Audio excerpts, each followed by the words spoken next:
Bonsoir, bienvenue dans l'émission Toloba Politique.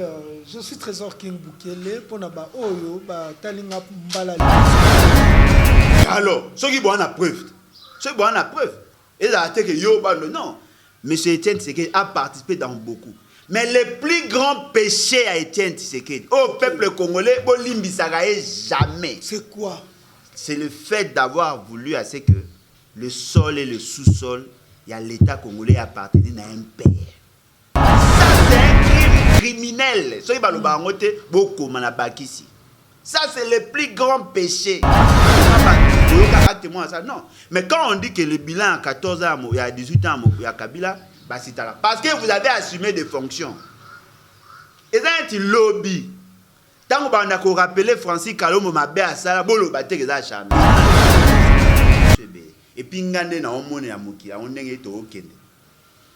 Olingo comme président, même qualité à moi sinon il a critère.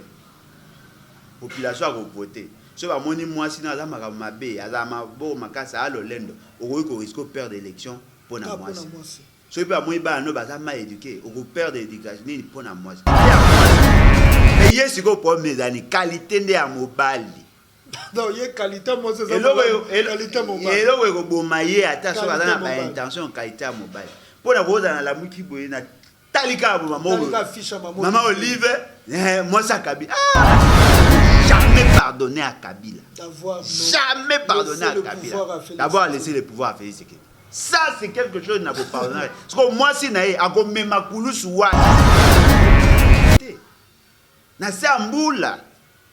To bunda pour l'alternance. To boy Félix Tshisekedi pour la qui a pandi sa Kabila. To boy nani Tchada il pour la qui muto à Kabila. Kabila habite ba voix bâton surtout za pamba. Nga il faut na ça onali. Public Félix Tshisekedi. Nanko. Sans soubassement technique, sans soubassement légal, Félix Tshisekedi a comme président. Ce qu'on me imaginer ceux qui moi si n'a commis présidente. On aura quoi? Tétoloki, non. souhaité ton biso. Ko souhaité ko ndé longo. To souhaité ta 10 ans de bonanga soko lamuki na butu. O lota na butu. Il dépêche ba deuxième mandat. Telema sambe les milimo mabe. Et là normal. À Kinshasa, 10 000 km². Ana maîtrise. Aibi même pas maramoyele kana bureau na e. Aibi même pas salaire à agent. C'est pour cela que je dis l'UDPS. 10 ans. Un homme compétent de l'UDPS. Netinan. Non, mais proposer, il y a l'UDPS, il y a Netinan. Ouais, il faut bien grâce Kumbaya proposer pour moi.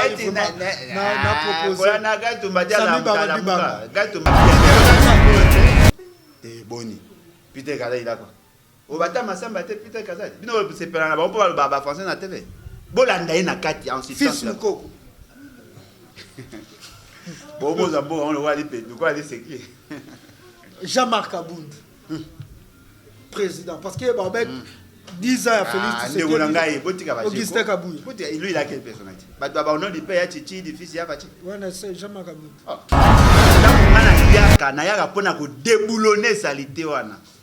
Aujourd'hui, vous avez compris que votre parti c'est un danger pour la République.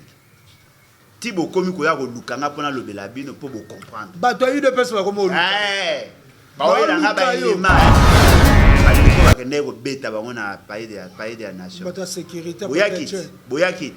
Bandeko mususu bozana bozela soki banena boyaki pala bopesa nga ba élément. Vous savez quand le pamba ba lobaki ba yana kuku yo bibisa ba na poisson. Tena taki komo na bango te. Ba yaki ba lobi na ngai lobela ndeko yo lobi na ngai na lobela bino ke ba beti bino ba kangi bino ba ti bino na kasho. Parce que ba oye ba tekeza bino. Eloko ezali vrai. C'est grâce à notre combat. Je suis pas le premier, la première personne à l'avoir fait. Batumsu basala ba documentaire ezali ba film ezali ba étude des arts. Oh ngana kendaki et là on a coïncidence ngaba na ko cibler ba exploitant forestier. Mais pona ko lakisa na batu ke esika ba okata nzete ba ban ezate na memaki ba vidéo wana ngamu na sali promotion na ngote batu IDPS ngata bato bazana kati ya union dite sacrée bazana culture ya ko se diaboliser mutuellement pour se créer de l'espace. Ça, c'est déjà un fait. Deuxième fait, c'est vrai que la cellule et la communication en Félix Tshisekedi a une insuffisance et belée. Ebele. Pourquoi? Les gens confondent ce qu'ils apprennent à l'université.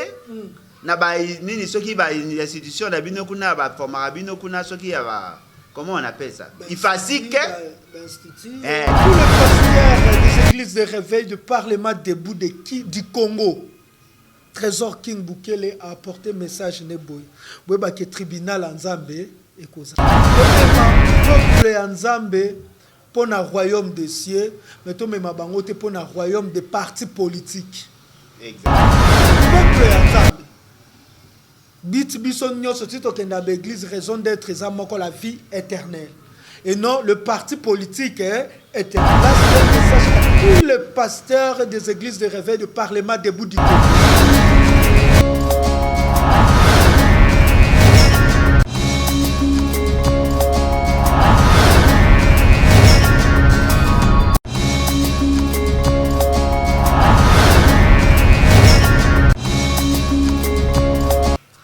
Bonjour, bonsoir, bienvenue dans l'émission Toloba Politique. Je suis Trésor King Bukele pour Naba Oyo, Talinga Mbala Liboso, Pebabenga Ngabomengo Mokondi, Nazali Kolo Congo. Je suis heureux de toute expression d'être encore devant vous. Et je dis un grand merci à mon équipe technique. Je vois Béni derrière la caméra, c'est Dicta. Un grand merci à vous. Aujourd'hui, je vais recevoir pour vous un invité de marque, invité Oyo. Naye tobeta mingi makambo etali politique ya mboka Congo. Et quand on dit être patriote, c'est connaître aussi l'histoire de ton pays, c'est connaître la culture de ton pays, c'est aussi savoir discerner les choses. Parce que ce qu'on discerner makambo toko zongoka par fanatisme, aux aïsou patriote, c'était comme fanayote. Excusez-moi, le mot n'existe pas en français, mais j'ai préféré l'employer pour na ba congolais. Beni sotoza munoko moko na yo na koyamba pona bango lelo oeza président ya Lebat, levons-nous et bâtissons, Pelisusu coordonnateur ya nouvelle classe politique de l'opposition, écrivain na nina économiste oezali Kulutu Alain Bolojwa. Tokoki ko fongola champ déjà to pesa mbote na Kulutu Alain Bolojwa. Mbote Kulutu Alain Bolojwa. Mbote Ndekolangai, Mbote na Balandi. En tout cas, merci pour notre bakombela nko ba vite changa. Merci wa bwani ebimi.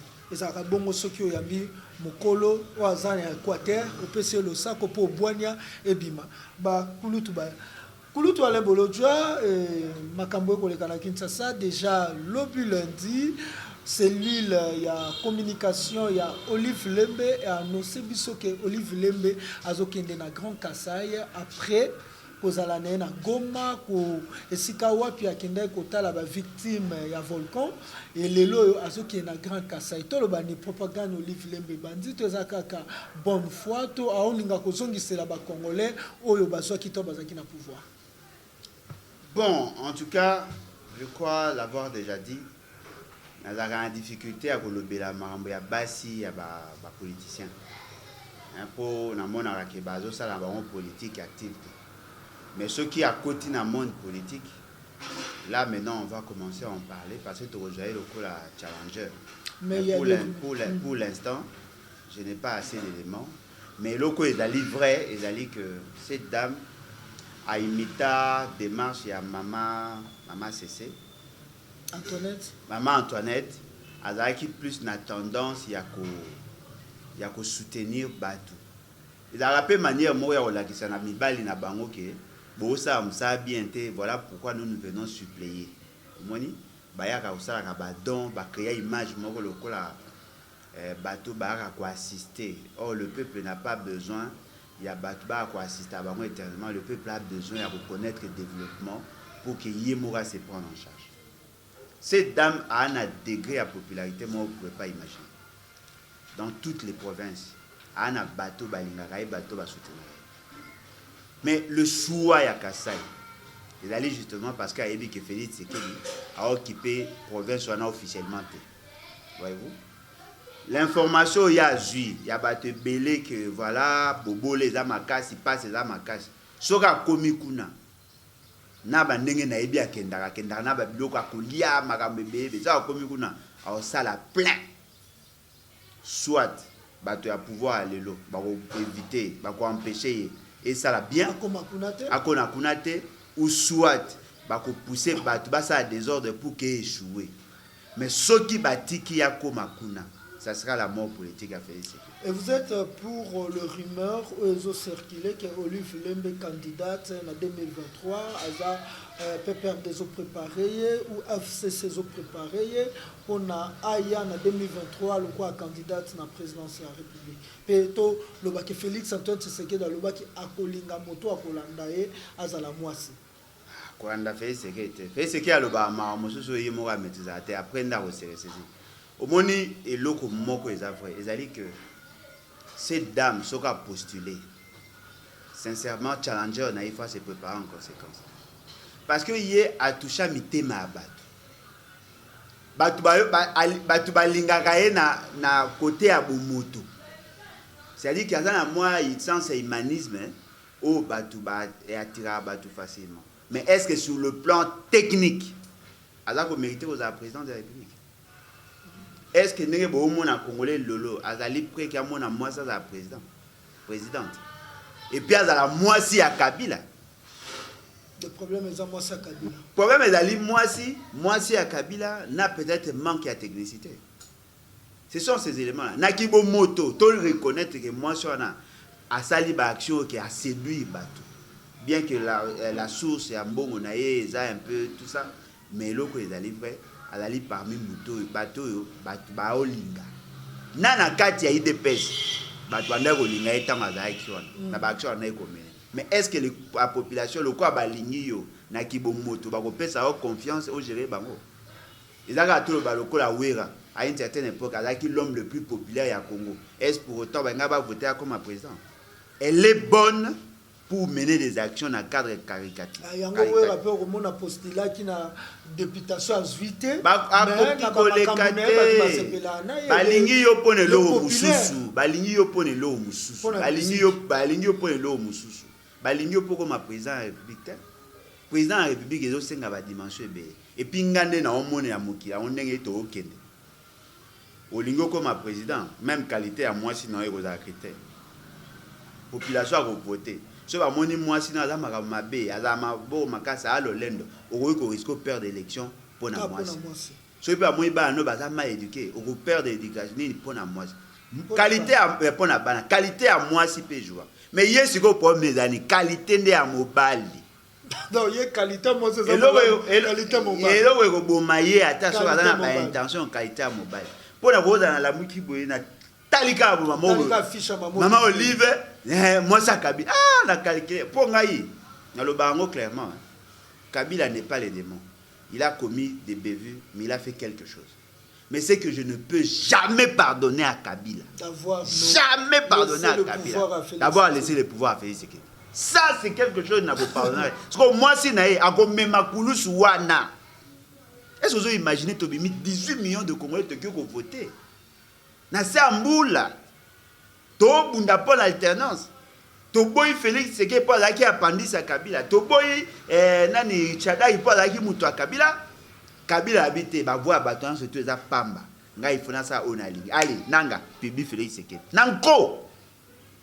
Sans soubassement technique, sans soubassement légal, Félix Sekedi a comme président. Ce qu'on me imaginer ceux qui moi si n'a commis présidente. On aura quoi? C'est le lot Olive Lemba Kabouani na Kabila avant 2023. Na on comprend que les jeunes avant. Ba mo mai balingani papa, maman, papa. Balingana makase. Oh, balingani. Parce que bobo o kabonaka na temps période d'élection. Non. Et puis maga le quoi FCC cash basala. Ngani ma route FCC cash. Les Congolais, ils ont un problème, il y a fanatisme, les Congolais ont un problème, il y a qu'on discerner makambu, il y a qu'on analyser makambu. Est-ce que compréhension yozanango ba Congolais tout ba comprendre tout et kozala Olive Lembe plutôt lelo candidate na élection présidentielle congolais so bi mama de mama. Est-ce que Congolais comme un niveau à comprendre tout le monde a mama de mama. Non, côté humaniste les os séduire. Moi les ozoloba. Tu n'as pas tort. Maman Olive akoma na Kisangani. à ça la plein mot ko imaginer. Maman Olive mboka nyonso akendaka même na Équateur même na Bandundu partout esika akenda asala appel po anini batu bayokaka elengi komona mutu ana mutema ya mawa wana eza na kibomoto mais en tant qu'institution ekoma mawa mosusu mobali na ye ayeba ke mwasi na mutu malamu anaye kopesa nani mwasi na ye bambongo ya moko azofinance ye mope anda oloba afinance ye omona mama présidente mwasi ya président accueilli abali sisi soki lingana neza te bochango ya parti additionnel abali sisi c'est-à-dire que muta a aidé ba soda na ba policier ba bala asali libala première fois en Afrique a organiser ma bala ba mariage pour na ba légaliser ba mariage na bango azui asa ici ba yebisanga siko moi so abala grâce ya Olive aboya ko voter à voter. Mais que basoda bazaki na sérieux problème à libala. Mais oui. Parce que basoda zaki libala parce que salaire et kokate solde na bango la moderne et kokate basa mais asungi bango na dot asungi bango na civil asungi bango na religieux. Mais la question maintenant que nous devons nous poser, la question maintenant que nous devons nous poser, voulons-nous avoir un État qui assiste éternellement les policiers et les militaires? Non, bolingo na ya manifester c'est bon, mais l'exigence est à l'État eza ngote. L'État lingi bo sala makambu pour que mutu ye moko azala capable ko ba ilanga moste. Bolamu na yo ezali bien asepeli, mais est-ce que na kolinga ke moi na ngape lobi, moi na ya ko balela ye mwasi? Non. Soki azaki capable bonga yebisa mobali na ye, papa ba soda ba okokate matisa solde. C'est vrai babali, oui. C'est vrai au Kabeli Batubiloko, oui, mais au Kabeli Biloko pendant combien de temps? Bon, ça la Kembo Kande Fuluka. Le quoi yo ya zana molimo ya don, akoya ko pesaka batu badon. Ba développer mboka na don te. Ake po ba isa bata siko. Ake po ba isa ba porter. Ake po ba isa batu nyos. Bo sunga nde mboka bibaka na don te. Mboka bimaka na moni bato ba yebi basala management ba komaka sika non mais na bateni ba alliance bateni nyonso soda komaka okanga yo chabo pour le monde qui ça au respect eza eloko ya bien na kibomoto mais dans l'état ça ne se justifie pas.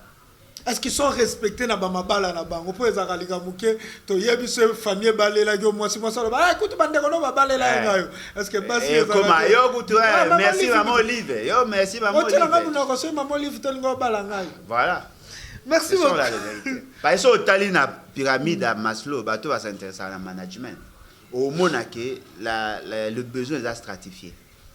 Quand vous résolvez le problème physiologique, ne pensez pas que vous avez besoin de sécurité, vous avez besoin d'estime, parce qu'il y a 5 niveaux. Il faut que vous atteigniez le roi. Il y a un moment au lieu que vous ayez un kabelara batu, vous sunga bango va se développer. Batu, na moi qui a tant de ça qui va activité, il y a pygmée comme ça. Je n'ai jamais demandé à quiconque de soutenir les pygmées. Je n'ai jamais demandé. Batu ba moni vidéo ba mo ba intervenir. Mutumso atine ba mon blog lire comme ça. Tant on a comprendre que batu ba capable de faire quelque chose. Je vous avais dit clairement, bola ki sabango comment pécher. Ya on a ba ki mbala sima, ole ke bo pesa ba blog lire, bo pesa ba semence. Pour la première fois na sengaki, bo pesa ba ba semence na ba intron. Pourquoi? Ce qui muta yebi ke yo edaka yo pesa ka ye loko ya ofele. A risquer atika musa pa yebi ke yo lesa. Mais ce qu'on peut essayer moyen de créer richesse, à cause de la fierté, parce que c'est la même chose. On ne vous demande pas l'argent, mais on vous dit d'acheter les livres. Au moins, à partir de là, je préserve aussi ma dignité. Mais si vous avez beaucoup de dans tous les livres, ils ont $20 ou 20 euros. 30 euros, 30 euros plutôt. 20 $. 30 euros, na poto, $20 awa. Ce que vous avez awa, au sommet, on a $20. Ce qui na poto, na 30 euros pour comprendre le transport. Quand vous allez au Bolo, après qu'on ait un Équateur, tout le monde qui confrère na bisope Christian Bosembe, à Kendaki, car même Makambo Yosalaki à l'école, bango pe ba meka ko sa Makambo à l'école. toyebite kolobela nezaki po appuyer yo oza de mèche na bango to bango pe balingaki pe ba créer pour nezala te ke bolo jonde muto azwa monopole ya makambo etali bato Équateur. Spécialiste en matière Équateur te naza pe na posa oza monopole Équateur te na expliquera pourquoi na kenda Équateur. Le quoi nazaka na posa ko sala action et que kuna nazaki au moins garantie na sécurité ne na kendaki. Nga naza kotala Congo mobimba. Ma vision n'est pas limitée na Équateur. Voyez-vous? Et puis, je ne suis pas la première personne à l'avoir fait. Je documentaire, film, étude des arts. Oh, on a kendaki. Et là, on a une coïncidence. On a ciblé les exploitants forestiers. Mais pour la question na batuke, est-ce que on kata nzete ba ban ezate na memaki ba vidéo. Vidéo ana ngam na sali promotion na ngote bato IDPS. Ngata? Bango ba parlement debout. Bango nde ba panza yango bazaki na posa ko éliminer ba partenaire na bango. Na sa promotion ya vidéo ta. Wa monanga na publier. Non, na yeko publier yango après. Mais pesa ba moyen. Non, bien sûr. Moi j'ai donné l'information et puis l'information on a pesa bateau ba sungaka biso tout ça le projet. Il y a accueilli pour nanini. Bon me poser question. Il est libre à kokende ko ça ba vidéo pour na landi yango peut-être. Ya kokende ko ça vidéo ya ko ça marambo ya lingi. Tant je pas ça yango bandaka. Ba kei pour na kolakisa que la province de l'Équateur est tambo mabe. Mais tant ozonga akoyeba ko cibler source ya problème te. Que non, voilà, ma collaborateur a Félix Tshisekedi baza ko aider. Oh, le problème il y a ma province na biso. C'est d'abord monsieur Félix Tshisekedi. Alors le bangota yo kala lo bagé non monsieur Félix Tshisekedi tu es incompétent, oza capable de ça maramboter, voilà la situation non. Alors voilà, c'est les gouverneurs, c'est les vice-gouverneurs, c'est les ministres et ce sont les équatoriens pour ya finga arabe équatorien. Ako lo baho ya yemena suka. Mais pas ça moi l'Équateur au fin de l'équatorien. Ba kuna pe ba gaza 50-50. Merci beaucoup to fan na peine émission na ye le quoi to continue si jeune to fan na émission na na moko ya ba pasteur ya ba église de parlement de to lobela makambo Christian to lobela maye o eloba mi na kati ya ba émission. Est-ce que lelo cellule ya communication ou ba conseiller ya communication ya Félix Tshisekedi bato bako sa musala bien te yango Félix Tshisekedi bako sa erreur na média to eza Félix Tshisekedi yemo parce que on a suivi une émission au bako condamné c'est lui la communication na ye babi ti président qui koloba ki yebi salaire na yete c'est parce que c'est lui la communication et sala ki mo salate il fallait ça la mo sala ba défendre président de la République wa yo lobandi na kalinsi ba mo ba ninga mingi tanga ba na classe ba échouera pour ba monsieur balinga ba hote. Mais pourquoi on doit rendre responsable partenaire ou collaborateur ou sinon subordonné à Félix Tshisekedi alors que Mouto va poser qui est question à M. Félix Tshisekedi. Non, question, c'est lui la communication. Pour reposer président question, pourquoi ça, Nini? Pour pas y réponse à Opes. Tu es à préparer. Non, attendez. À préparer pour pas y non, M. le Président, par rapport à cette question, il y a que aux ans à salaire, il y a autant. Attends, tu vas monsieur Félix Tshisekedi, au laté la bas couleur nini, il faut pas y avant pour non, il pose une question opposée ngao. Au tunainga ngava. Si mouto aza bien structuré, aza pondéré, so mouto yebi, bon forcé. Toi qui sais bango c'est lui la communication toi qui sais papa le ba regretter la mère main de babi la mère main de quel que soit les défauts la mère sortait défendre la mère mais non pas dire maman ba la ça pour ne ba inculte dans leur domaine la mère Mende défendait la position il y a gouvernement bien qu'il y a banego ça confusion banego défendre même président de la République à la libre porte-parole et à gouvernement. Il faut faire pour la promotion, il y a un message ou il y a une valeur, entre guillemets, défendue par le Conseil des ministres. Il était le porte-parole du Conseil des ministres. Oh, ce n'est pas quelqu'un chargé à la communication à salaire. Non, c'est Félix Tshisekedi lui-même. Vous reprochez, on a dit.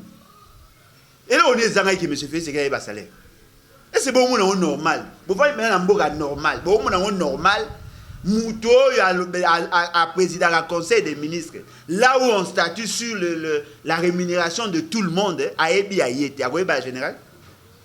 akoyeba rémunération ya secrétaire général, akoyeba ya basoda, eza soni.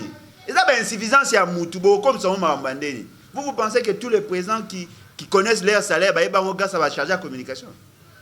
Ces petits là, ces messieurs là, batu nyonso to monara. Batu nyonso o mona ba ça ba analyse wana. Ils baza ko envier de réveil de parlement debout. Baza ko envier. Ba poste wana baolinga ba diaboliser pour que ba tia bango. Ils ne feront pas mieux. Vous pensez que muto akoki classe te ko na primaire ti université, il a rekoka po bo PC formation à 2 minutes. Tant que ça la mise en bouche, tant que vous avez collé mutu maloba. Ce qui servent ils ont préparé et na lobby pour na Félix Tekete. Na loba que ce qui mutu a na prédisposition té. Attends ce qui vous fani 500 jours pour PC matière. Et si matin, na PC exemple. Gouverneur ya Équateur ya lelo. Bobo boloko bolumbu. Vous savez quelle difficulté va tenir chargé de communication bazana non? Soga au sala discours net le 30 juin. Babanda ngo déjà à partir à février. Baza ko kote saye maleme na mutu 5 pages akotanga sali répétition batiki non asayi maramusu azongi atanga bazo préparer même le jour wana avant koma wana batangi c'était si tango koma devant bato abungi na eloko akotanga aotanga maramusu ya na mutu aotanga maramusu. C'est-à-dire que ne reprochez pas trop les collaborateurs, non. Ce qui mouton a ba insuffisance, a ba insuffisance. Kaoyo, il a li question à ko préparer té. A li supposé à koyeba. Mais ndekonangaye, les salaires ils facteur, ils ali rémunération à facteur de travail. C'est-à-dire que mouton za ko sala ba ofutayo. Et la kisi que valeur ya musala na yo za salaire. Et donc est-ce qu'il faut ba ibisayo ata boni. Pas ibisayo que non, monsieur Félix c'est que ça va poser une question sur les salaires, le babo non, et zalagata soit bozaki na posa kosa, mais lui il a dit la vérité à yébité. Ce que tout le banini, les lots bako excuse, bako condamner c'est lui la communication mine. C'est lui la communication musa nangoza ekosaka ton vérité zali pour nako bomba ba congolais ba comprendre l'autre tout c'est lui la communication musa nango ezali et communiquer makambo eza réel. Bon, c'est un pasteur de l'église de réveil de parlement debout qui fait ces promotions-là. Non, bon, na écoute baton poser le ba na ebia taba ngote. Na mona ki pa tata. Tata on lobby hier déjà non, na bi yebete na niveau na papa le molo. Té, ça pour la niveau. Non, ça pour la niveau té. Na landa ki ngote, na ebi Christian Bosem. C'est un petit à moi, na ebi. Mais ozolo ba mutozo ba na ebi été. Pour na landi été na moni na ebi pe atako, otangi pe atako mo na été. Mais logo ngina lo baboy. Bato baza na kati ya union dit sacré. Baza na culture ya ko se diaboliser mutuellement pour se créer de l'espace. Ça c'est déjà un fait. Deuxième fait. C'est vrai que la cellule de la communication en Félix c'est que na ba insuffisance et belé. Pourquoi? Les gens confondent ce qu'ils apprennent à l'université. Na ba nini soki ba institution na bino kuna ba formera bino kuna soki ya ba comment on appelle ça ifasik ba ifasik la institut na bino na ba ifasik na ba tanga na ba université en communication na communication institutionnelle. C'est différent. Différent c'est là ma casse c'est là parlement debout pesa. Non, parlement debout et la communication politique. Ouais, les makambu ya. Ouais, les makambu ya politique. Mais pour comme la communication institutionnelle, la communication institutionnelle est différente de la communication politique. Moi, j'ai fait la communication politique. Parce qu'elle a tant de marketing politique. J'ai des notions en communication politique. Mais je ne suis pas spécialiste en matière de communication institutionnelle. Oh, on a soi-disant ministre Nabino, notre jeune frère Nani, comment il s'appelle ministre de la communication, il y a média. Il a appris la communication. Il a appris la communication. Mais bon, on a partagé la communication institutionnelle. La communication institutionnelle, elle est complexe. On tient compte, il y a sensibilité. On tient d'abord compte, il y a loi, il y a sensibilité à la question, sur le plan interne, sur le plan international. Il y a Moni Mende, l'effectivement qu'il avait compris la philosophie, il y a communication institutionnelle. Abima le quoi un génie. C'est-à-dire qu'il avait la capacité de s'adapter à n'importe quelle question. Il pouvait même anticiper sur les raisonnements à Mokonzi. Il pouvait dire des choses avant que Mokonzi il lui donne déjà l'information. Mokonzi a eu idée. Mais il y a des aboutés. Il y a Koya, il y a des journalistes, à lobby, à aucun cas communiquer bien, mais la communication institutionnelle n'est pas celle-là. Ce sont là des vérités. Et là, pourquoi ont-ils été recrutés? Bateau va recruter à Bango. Et d'ailleurs, en guise, il y a récompense, il y a reconnaissance. Ils n'ont pas été recrutés sur base à expérience. Quand la radio, il y a poto automatiquement comme expert en matière de communication institutionnelle. Non. Les journalistes ne sont pas des communicateurs institutionnels. Les journalistes, c'est des journalistes. Oh, ça c'est communication. Communication des organisations en termes d'associations, de partis. Et qualité la communication institutionnelle. Ce sont des choses qu'il faut attoyer. Moutou pose à la communicateur institutionnel, il faut maîtriser l'État, maîtriser les enjeux, maîtriser la personne pour qui tu communiques. Yo yebi Félix Tshisekedi, oyebi ba arrangement na été, oyebi magam na été, oyebi bandeni. Ako ko improviser à tout moment. La question là, vous pensez que hier ko s'attendre un jour va poser? Non. Non ndeni. Et bon nga yeba. Parce que le débat sur les salaires à Félix Tshisekedi, bandeni le lotin. Et ben là déjà depuis le bagi maramba Kabila. Mais pourquoi lui a Luka ta réponse? Ce qui veut dire que M. Félix Tshisekedi n'a pas été prédisposé pour être président. C'est simple. C'est simple. Laurent Désiré Kabila va prendre un micro pour reprocher va changer la communication. Et comment va changer? Mobutu tu peux passer un micro pour changer la communication. Non, oyebi. Jiba le bango a connaît pas à demander. C'est simple. À connaît pas à demander. Je peux bien apporter pamba. Merci beaucoup. Et ça te que so ya lobby bino boyo quoi c'est la bana batunga. Voilà. Pour bino ba remplacer bino bokom. Vous avez qui va mandater bozuite bozoaté. Bozoaté. Pour après tout le monde a déjà banda kala bokomo ba kotinda biso na Union africaine tout le monde a pe binoté na ba poste Union africaine. To yo na makambo papa Tshisekedi. C'est comme si Alain Bolo Joyo ba papa Tshisekedi dans un exemple était pour la jeunesse à combat lelo. Si ba tutu be ba boya ndolo ba pa banga po ba besa ba ngba lo ba eloka mabete pona mutakufi ah do ba banga ndepo aza mowei sikoyo to kota no kama makambo mowei matakaka lo wa yo banga no za na respect ya mowei te si na za na respect ba ba mais ce ya yende te na nga lo biari en tant que politique na ba en tant que papa te en tant que papa ta pe mowei te to beta masula makanisi to beta masula muta to lobi lelo batu baloba makambo Tshisekedi ke Tshisekedi aboya kaka Savubu à se faire soigner ba ke soigner libanda. Or Tshisekedi Kasavubu a couché le 24 mars 1969 et Tshisekedi occupé quoi pour na boya Kasavubu. Non mais c'est clair, ministre intérieur a sali qui office ministre intérieur depuis 65. Ministre intérieur il a occupé la question de la population et puis Azalaki a ça qui intérim la justice. C'est connu. On a pu éviter. Babi on est en côté bako c'est la papier mais dans le billet. Non, attendez. En 1966 Étienne Tshisekedi a accordé qui interview dans un journaliste il y a France. 66. 1966. Tant ba obeta masolo il y a nani. Baobeta masolo ya comment on appelle masolo ya bakimba banani ba papa mamba oba bomaka wana. Quand il prenait la parole il était qui ministre de l'Intérieur non il a été clair ba bomaka bango pour des raisons pédagogiques c'est lui qui l'a dit bon en 1966 en 65 non mais 69 na 69 ndé après wana ba yego tinda ye ambassadeur en 70. Batinda est ambassadeur en 70 na Maroc. A tchaka pression moro batinda ambassadeur en 70. Tant ba tche pression Mobutu a ko ramener yé, te ko organiser élection.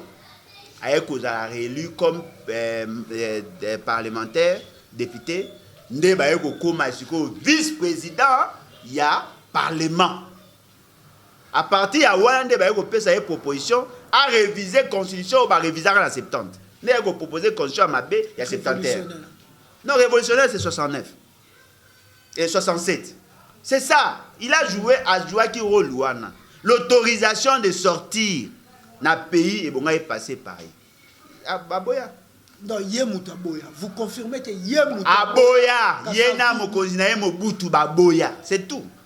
o ayebi te nan 61 papa Etienne Tshisekedi na makambo ya Lumumba kufi na janvier 61 est-ce que tango bataka papa Etienne Tshisekedi parmi benemi ya Lumumba toloba vérité commissaire général adjoint en charge de la justice papa Etienne Tshisekedi oh toloba vérité tango balongoli basali premier coup d'état Mobutu a récupéré le pouvoir Etienne Tshisekedi alaki basaki gouvernement à commissaire généraux alaki 61 premier coup d'état ngonati premier coup d'état ngonati Mobutu a récupéré le pouvoir Mobutu a récupéré le pouvoir bazora Kasavubu bache mopandi Mobutu abandaki ko gérer les militaires bazwaki pouvoir non bon Mobutu mbali bosa ko ma président zaka na 61 qu'est-ce qu'il a fait dans l'histoire à Lumumba? Non, mais dans l'histoire à Lumumba, azalaki parmi les gestionnaires. Mouto ya komaki lettre ya d'abord Boye Bango, Etienne Tshisekedi azalaki na MNC Kalonji. Azalaki d'abord na MNC avec ok na MNC Kalonji. Tango boyoka sécession kassaïenne azalaka wa. Tango boyoka sécession kassaïenne yazalaka. Mais Mobutu atire no ba vidéo bolanda. Ba vidéo ezali.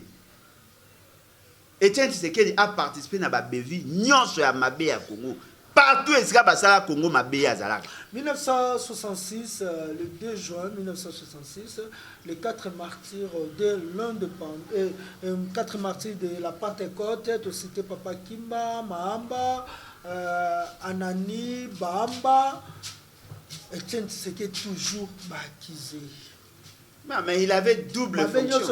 Quand Etienne Tshisekedi azalaka, ajouaka rôle. Mais tout le but est parce qu'il y avait Mobutu, non? Il y avait les Américains, il y avait les Belges.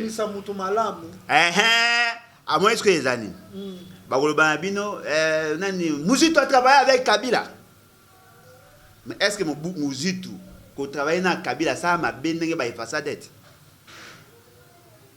pour nenge bozo barato zaka na nyonga 15 milliards ce qui ba futa parce que Mobutu azaka premier ministre matata ministre na ba ngomba ende ba travailler na dossier mais tant bozo ra bilan Kabila nyonso bobwa ke la Mobutu boye ba te que Mobutu a posé des actes en faveur ya pays quel est l'acte au Mobutu a posé au préjudiciable Congo à part peut-être que nous à le beau quoi s'enrichissant de manière illicite. Mais quel est l'acte que lui il a posé? Il a pris quoi? Aboma Batou, Boyoka acte moi ça non. Mais quand on dit que le bilan à 14 ans, il y a 18 ans, il y a Kabila, bah c'est là. Parce que vous avez assumé des fonctions.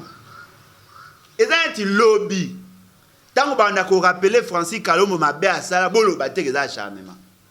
Bana ya Kabila nyonso en dehors ya bao ba se présentera awa bango tout bazaka étouffé Francis Kalomba participer tant ba ko rappeler ba exemple du kota tant peut ba rappeler Mobutu tout ba te exemple et alors ceux qui bon na preuve et là te que yo ba non monsieur Etienne Tshisekedi a participé dans beaucoup mais le plus grand péché à Etienne Tshisekedi au peuple congolais bo limbisaka jamais c'est quoi? C'est le fait d'avoir voulu à ce que le sol et le sous-sol il y a l'État congolais appartenait à un père. Ça, c'est un crime criminel. Ça, c'est le plus grand péché. L'État congolais, le sol et le sous-sol appartenaient à l'État parce que l'État, c'était l'incarnation de la population. L'État congolais, commissaire à un fait privé.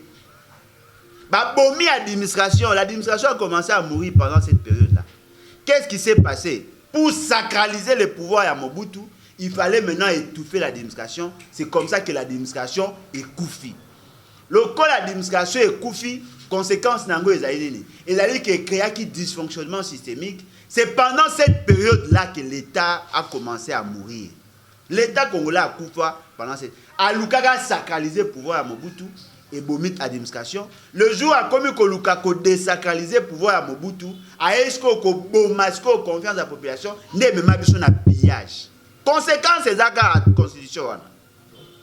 Tout même pillage c'est pas Etienne Tshisekedi. Oh, Nicolangai. Yo Lukaka est le partenaire basate na Congo oyo. partenaire benga ba investisseur plutôt bazo kima koya ko tama boko na Congo ko créer ba entreprise na Congo, c'est parce que papa Etienne Tshisekedi aza parmi batu oyo ba memaki Congo o na. Ah bien sûr, bien sûr. Bien sûr. Mais est-ce que batu baloba ngo te po? Non, baloba te po ba banga te. Ndeko zela, ndeto lo balelo ko. Boye ba ngo na réalisation Etienne Tshisekedi était là. Zaïanisation, bah, il va quand même matata lelo. Et tiens, tu sais qu'elle était. Bon, nous information. C'était en 73, 74. Oh, même au bas, quand il y a matata lelo. Zaïanisation. Même au bas, il va quand il y a la musique lelo. Fait les tiens, tu sais qu'elle a il y a solo. Oh. Pillage à 91, bande qu'on a ba kuit nga bazali ba te belé bazar ba ebi. Pillage à 91 à 93 zaïn. C'était l'UDPS. C'était l'UDPS. C'est l'UDPS qui a mis ce pays dans le chaos. Dans tout ce qui est là-bas, on peut pas tomber là. C'est un malheur d'avoir un monsieur de l'UDPS à la tête du pays. Bon, on a posé un beaucoup rétabli d'abord les vérités. Des gens qui ont tué ces pays, là, ils sont moboutistes. Bon, le bangot. Bon, le bangot, en 1960, on avait autant d'industries. Papa Kassabou a dit que la gestion, il y a bien.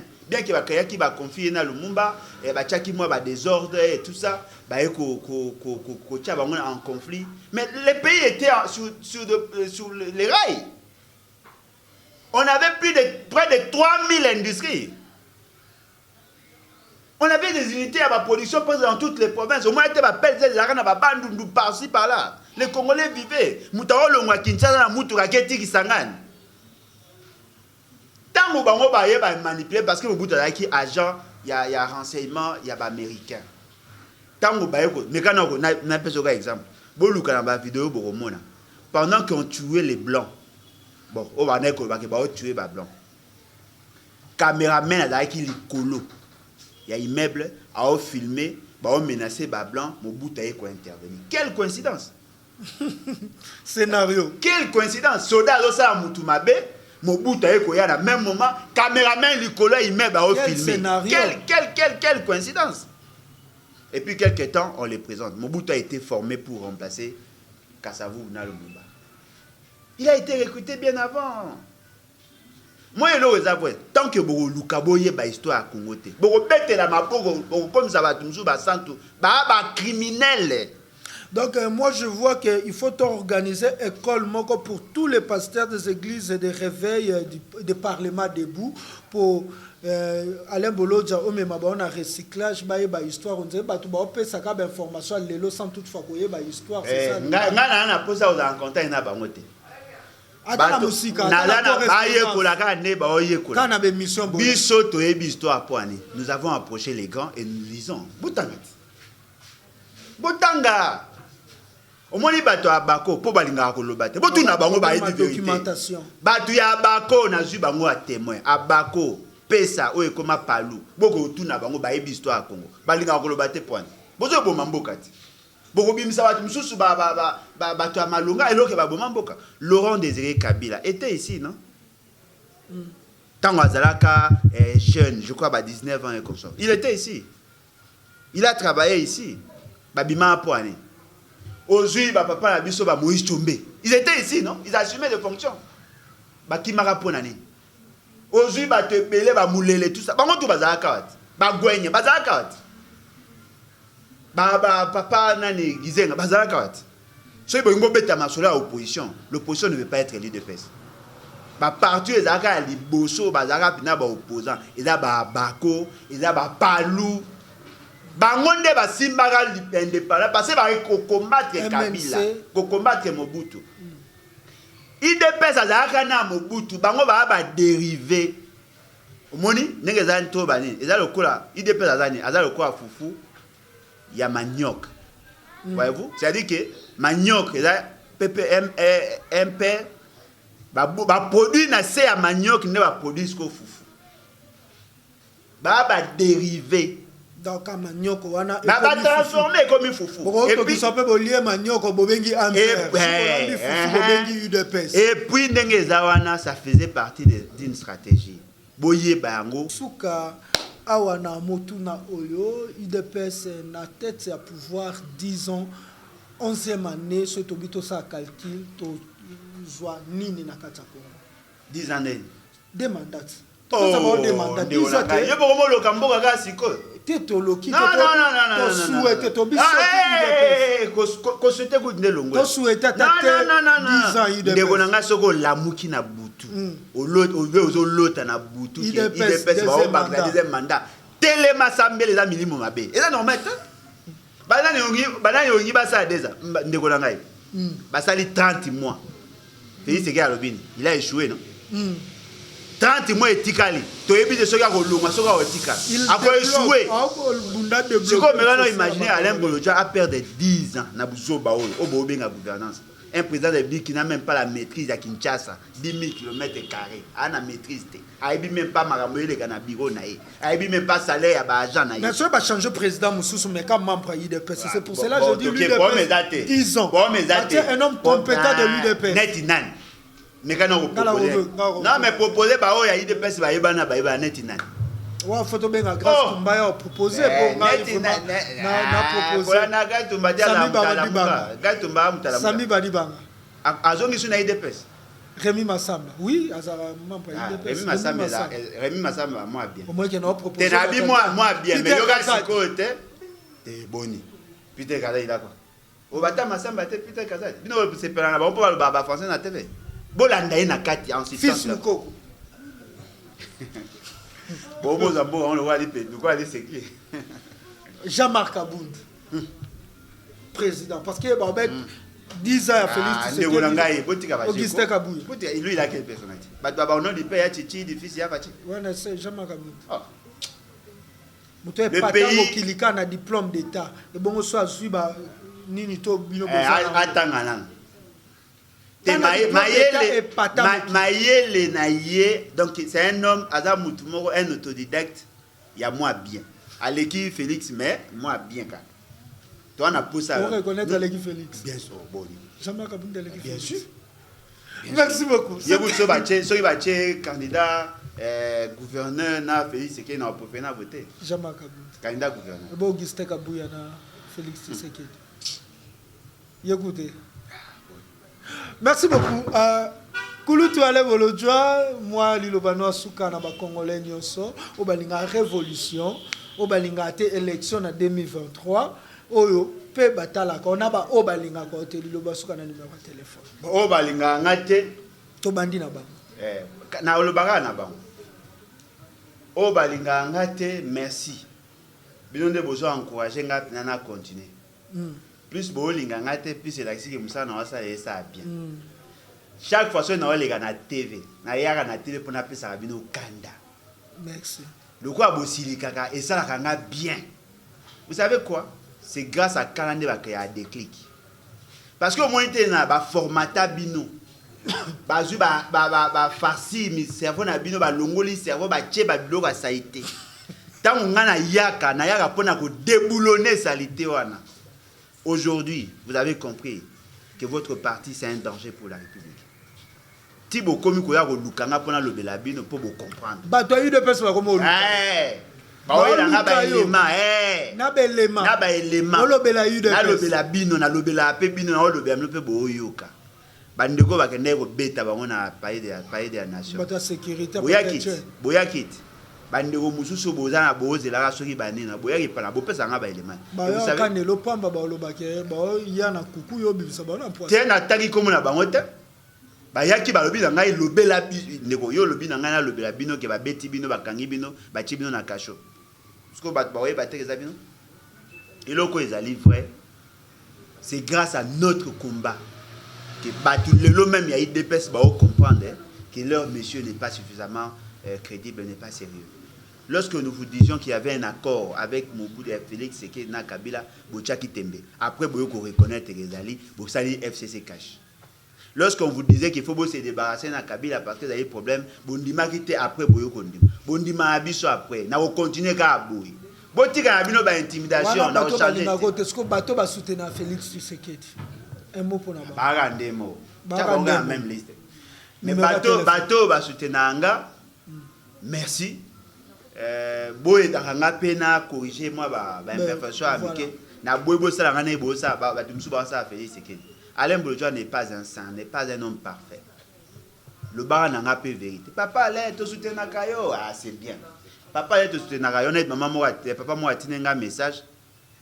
Oh il a beau là ta yango là ta ngo souté za il a ba bateka na ba magasin. Na c'est bien. C'est bien. Ça c'est m'aider. Oui. Alongoli au papa. Alongoli na soni wana pone na lataki la mbango boy tout ça qui peut mission na. Non. Batinenga message abi la manza il a ba bateka bateka. Oh zara soki bato batelemela batema na ba magasin na ba porte. Na lataki mais il y a plus d'informations. Ça c'est bon, c'est ce que moi j'aime. C'est bien. Maman musu ba benga nga papa le kotika mande peut-être misa ko le wa koko. Ça c'est bon. Koko misa ka te, pesa pe conseiller o ida maman pia ka mon frère. Pia ka de vous étiquer. Boso ba livre papa la kata mande fou bo comprendre bon on somba chilette ça te malgré ba proposer ba mbongo, ba proposer ba quelque part. Papa le numéro de téléphone plus 243 81 250 28 51 81 250 28 51. Merci. À tous les pasteurs des églises de réveil du Parlement debout du Congo, Trésor King Bukele a apporté message neboy. Boyba ke tribunal en Zambie et kozala. Tomema peuple en Zambie pour un royaume des cieux, mais tomema bangote pour un royaume des partis politiques. Exact. Peuple en Zambie. Bit bison nyoso tito kenda l'église raison d'être zamoko la vie éternelle. Et non, le parti politique est éternel. Là, c'est un message à tous les pasteurs des églises de réveil du Parlement debout du Congo. Et moi, Trésor King Bukele, j'étais très honoré à présenter bino émission Oyo pe na ebisi bino tokutani mbalasima. Merci na yo Beni Oazaki na Simabilili. Merci na famille Bukele nyoso o nyoso bakozela nzoto ya papa Jean Bukele to kozela nzoto ya merci pe na bato ba kopesanga ba condoléances o pe ba kotanga na losambo pona lela te potango kolela obebisa musala pona za toujours na musala na bino. Merci na bino nyoso tokutani mbala ya sima.